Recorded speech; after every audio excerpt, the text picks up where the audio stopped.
Okay, here we are at the very front end of the International Space Station. This is the forward end of Node 2, and this is right behind this hatch is the PMA, the pressurized mating adapter, to which the space shuttle docks whenever the next space shuttle comes. You can see we have our flags up here at the most forward part. It's a 15 nation partnership, this International Space Station. So we'll start with the Node 2. We will stop at the Kibo module here, the Japanese pressurized module, and the Japanese logistics platform.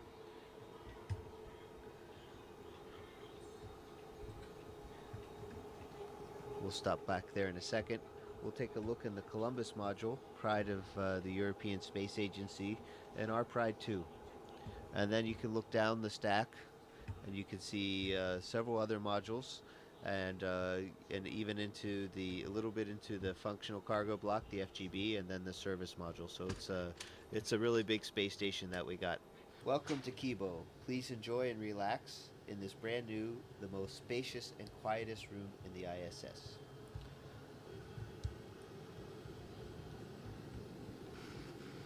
You can see here, this is the SIBO rack, which is for cell biology. And then we have a fluid rack, Urutai. So these are the two main Japanese science racks that are up here now. There's more that are coming. Let's take a quick look out the window before it gets dark outside. We're going around the world every 90 minutes, so we get to see a lot of sunrises and sunsets. Oh my goodness, it's beautiful out there. So this is looking out the port side of the space station, and we're actually also on the front side, so front port side of the space station. And let's take a look what we can see out there. We can see the robot arm I was talking about, the GEM RMS. Those orange things are the solar arrays on the port side. And you can see we have a full set, and 15A STS-119 is going to be bringing up the last solar array on the starboard side. And take a look. There's our beautiful blue planet there. And looking at this and where we are, I'd say we're over the South Indian Ocean. You can actually see some icebergs down there. So we're actually probably between Africa and Antarctica. You can actually see the different shades of the blue water. Okay, so now fly with me. We're going to go to the Columbus module.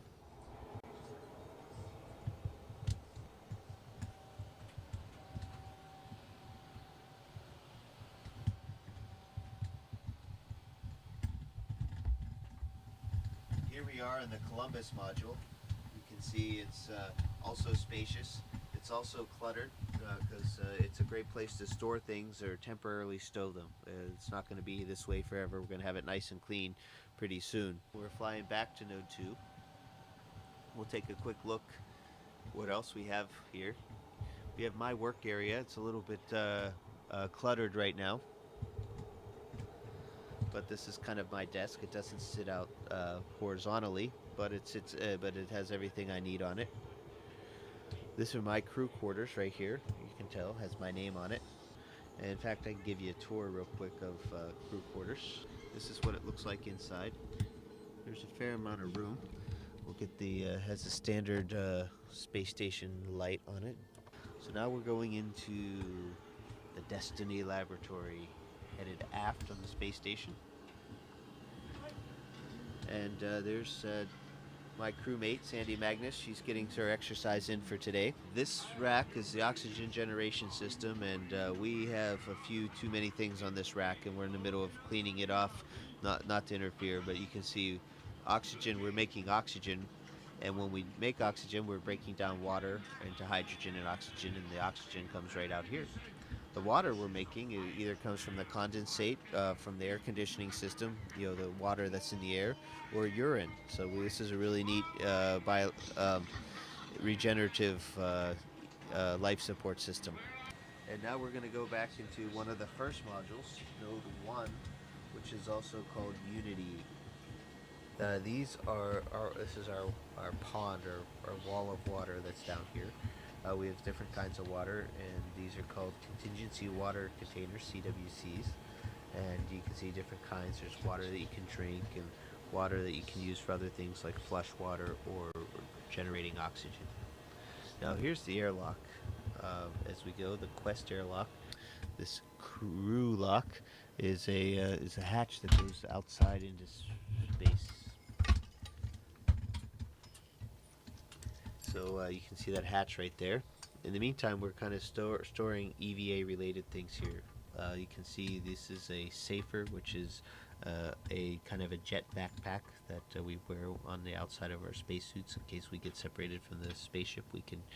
We can fly our way back in. I remember being a Capcom on STS-96 when I first saw these signs. That's pretty amazing.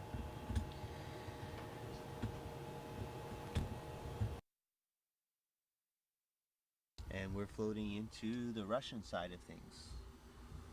First and foremost, we are now in the pressurized adapter part of the functional cargo block. We call it the GAA, and it's also a docking port down below.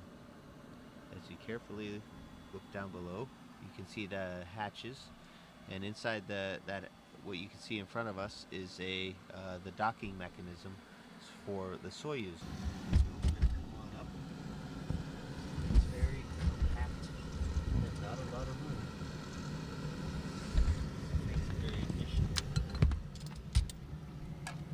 Now Yuri's been busy unloading the Progress. We just finished an EVA, so things here in the functional cargo block are very functional right now and very cargo-y. So you can see things are just really, really full here in the FGB. As we leave the FGB here and go into the docking compartment. Docking compartment is another one of those vertical looks, and it's a kind of a misnomer. It's not just docking compartment, but it's also a airlock. So Yuri and I went out in these two spacesuits a few weeks ago and went into open space and had a spacewalk. Continuing on down through here, we'll stop here on the way back, is our Progress cargo vehicle. The Progress is a cargo ship, unmanned, uncrewed, nobody driving, and has the same kind of docking compartment. It's very much based on the Soyuz design, except it doesn't have any re-entry capability. And we're going to take a look outside. And this is the hatch that I opened up and went outside for a spacewalk, and we're looking aft on the space station. There's a ladder, some solar panels. We're looking at the service module, Zvezda, and looking at our beautiful planet Earth. Let's see if we get a nice little view here of Earth. A little small treat, because no tour of the space station would be complete without it. Last but not least, in the service module, Zvezda, which means star. It's the heart of the space station. It's where we used to have the only place where we could create oxygen and live with the carbon dioxide removal system, as well as a place to eat and sleep. There's my crewmate, Yuri Lonchikov, exercising on the treadmill with vibration isolation system, the TVIS. So this is our eating area. There's our table, and we're just getting ready for lunch. There's our water dispenser right there, Russian style, and our controller for the water dispenser. There's Yuri's room off to the side. You can see he has a sleeping bag right there hanging on the wall, and a computer right here so he can call on the telephone, write email, and read books, and relax in the evenings a little bit, because we have long days up here.